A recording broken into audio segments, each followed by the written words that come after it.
Big up the Toxic Show. No bus up to a whole dirty girl. Them can't wash plate, can't cook, can't eat. Don't even know how to spell grudges. Wait now.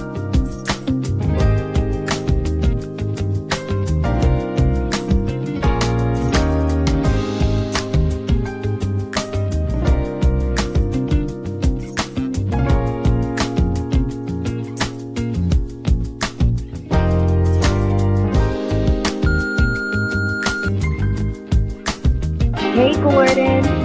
Bump what they want, give them what they need. That's toxic reality, baby. Being a happily married wife of 17 years, I can honestly say I adore and need my man. And more women of today's society need to be reassured it's okay and perfectly healthy to proclaim the same. So keep that content coming.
I saw your show, and it looks really, really interesting. I'm really excited to hear what you have to say.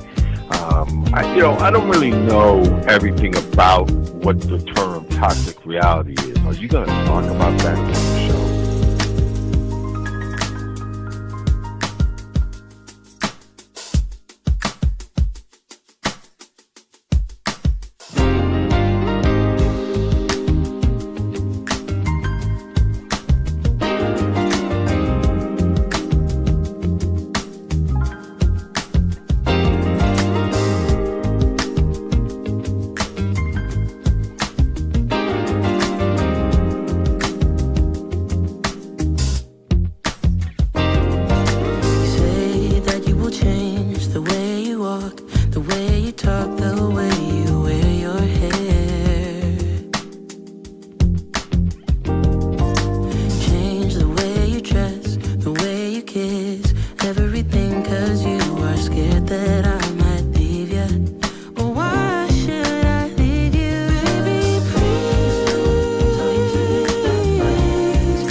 For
Good evening, good evening, good evening, family. Here we are again, Toxic Reality Show.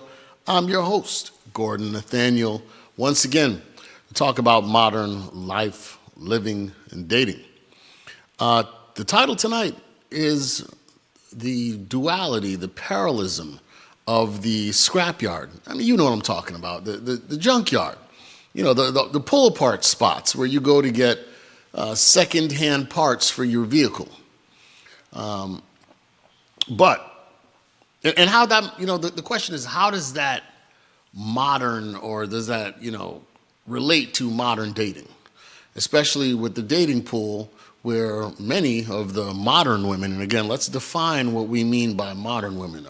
You get the comments, oh, you have a mother, you must hate your sister, and blah, blah, blah. No. There's a difference between modern women and traditional women.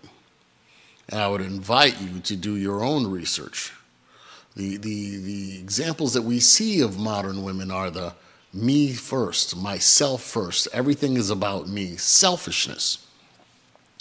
To heck with their oath to God, to heck with the oath to their man, or being there for their children. What's more important is their happiness above everything else. No matter what the statistics show it will do to the children or even themselves.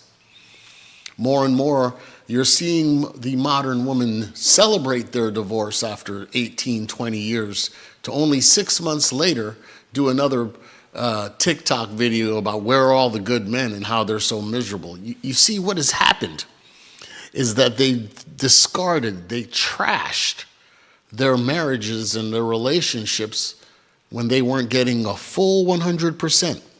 You're getting 80% of your needs met, and that wasn't enough. So you destroy it all for the promise of 100% that you deserve better. And what ends up happening? You get far less. No one is going to love you like that man did when you were in your prime. No one's going to love your children like the father of those children. And of course, are there exceptions to the rule? Yes, there are. But by and large, 90% of the men, if your kid wasn't there and they could just be with you by themselves, they're not going to tell you, but deep inside, they'd be happy to have you alone without the kids. Let's be honest. And I'm sure many women who are dating men with kids, if you were to be honest with themselves, would you be more inclined to date someone without kids or with kids? We can all agree that most people would answer the question, yes. But so my duality, my example that I'm using, analogy, that's the word, it kept on eluding me. The analogy that I was looking for, that I chose for today's title, is salvage yard. Junkyard is a bit extreme, but it is a pull-apart section. And it has an interesting parallelism to what Brother Samuel said. And let's go ahead, make a quick trip up to heaven to talk to our beloved deceased brother, Kevin Samuels. Yeah, 27, time to sell. 30, 50% off. Over 35 on clearance. 40, outlet. 50, Goodwill, Salvation Army. I don't think many of you heard him. He referred to the last station as Goodwill Salvation Army. Goodwill Salvation Army is where you go, for those of you who don't know in other countries, thank you, brothers and sisters in Africa, specifically Ghana and Nigeria, that were ticking up in numbers there. Those two stores are called outlet stores here. And what it is when people have clothes that they don't want, or clothes that they have used but they're still in very good condition, you donate them to those less fortunate. And there's stores called the Goodwill or Salvation Army that will take your clothes, clean them, and put them on the shelves in their store and sell them. It's kind of a crazy business idea when you think about it. They get their inventory for free, but they sell it. But by and large, they mark the cost of these clothes down significantly. You could get a business suit, for example, for $20, $30 that normally would sell for $500 or more. Polo shirts for like $4 that are normally $30, $40. So it's an outlet. It's the last chance before these things are shredded and thrown away, right? And I'm gonna go to Brother Samuels one more time because the analogy is powerful. 27, time to sell. 30, 50% off. Over 35 on clearance. 40, outlet. 50, Goodwill, Salvation Army. So he's saying anything over 50 is Goodwill, Salvation Army. Now, albeit that I love the analogy that he used to describe it, and many people understand it in the Western world. I question how many have been to the Salvation Army or Goodwill to shop. But everyone is familiar with the outlet store. Like if Polo has an outlet store, allegedly all the overages in their normal stores or inventory or things that are out of season go to the outlet store where it is sold as a discount to the consumer. So, that being said, where does that leave us? We're here to talk about salvage, right? Now, the thing about the salvage yard, as you could probably see, is there's some great deals. And there, we have at one point, that was looks like a late 60s Mustang. That's in salvage, just sitting here. Now, if someone were to take that item, restore it, give it a new paint job, spend thousands of dollars on it, tens of thousands to restore it back to its pristine condition. Some would say original, but is it really if it has mileage on the motor? It's not really original. But you could rebuild the motor, all of the parts, gut it out, redo the interior, paint job, extensive amount of work on an old car and restore it. It's still a 67 on the title, 1968 on the title, and it is called an antique. And you can get a license plate for that. What's amazing is that you are still expected people will sell that for modern prices. The current Ford Mustang, the electric one, is approaching $100,000, $70,000, $80,000. And to restore a vehicle like that would cost $20,000, $30,000 to invest into that vehicle to restore it so that you could drive an antique. In this example, we have a worn tire and a brand new version of it. But if you were to go into a store and someone said, I want you to pay the same price as the one on the left for the one on the right, what would you say? Let's pause. One is clearly used and has no tread. It's worn out. The other has a brand new sticker on it, a Yokohama. Now let's say that you were to go to a store and they said, well, how much is the one on the left with the tag on it? Well, I want $300 for it. Okay, well, I don't have $300, but I want a Yokohama. What about the one on the right? That's $300 as well, because it's a Boss tire, and it could do bad all by itself. You get the analogy I'm going with here, right? You have people who are marketing themselves as being brand new. When you're over 50, over 40, how are you commanding in a reasonable society, asking the same value as that on the left when you are on the right? You've slept with over 20 men. The tread is loosened, if not lost. And on the left is brand new. It's a 20-year-old. Fresh, low body count, low mileage, and you're asking, and what I'm saying is this is not to diminish, and chop someone down. What this is actually provoking is this page is built upon restoring love with toxic topics that are considered untouchable.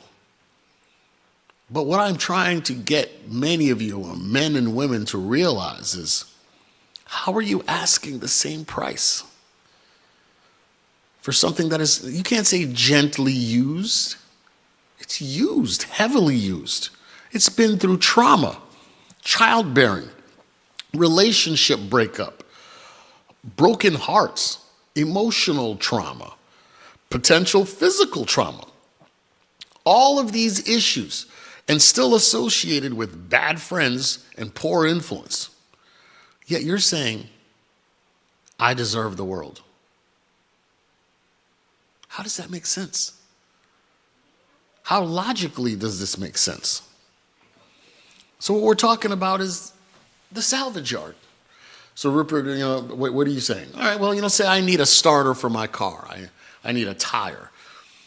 I went to the auto parts store. They told me the starter is going to be $200. So I go to one of these parts places where you can pull apart yourself if they have the car, and you could bring your own tools, or they'll pull the tool for you. Right? And they tell you, well, the starter that's $200 in the store, here is $40, but no warranty. We'll give you 30 days. If it lasts longer than 30 days, no warranty, no refund. Right? They sell motors like that. They sell air conditioning compressors. Any part of the car that you're inclined to buy, heck, even the windshield, a door, you can buy it at a severe discounted price. Right? And you're able to do that. However, there's no guarantee that it's going to perform. And you still have to paint it, install it, do whatever you need to do to get it back on your vehicle. Is that the way to go? I mean, I guess if you're in survival mode, yeah. There's some great deals probably at the salvage yard, right? Parts that you normally can't find. But for some people, they would say, why even go through the hassle?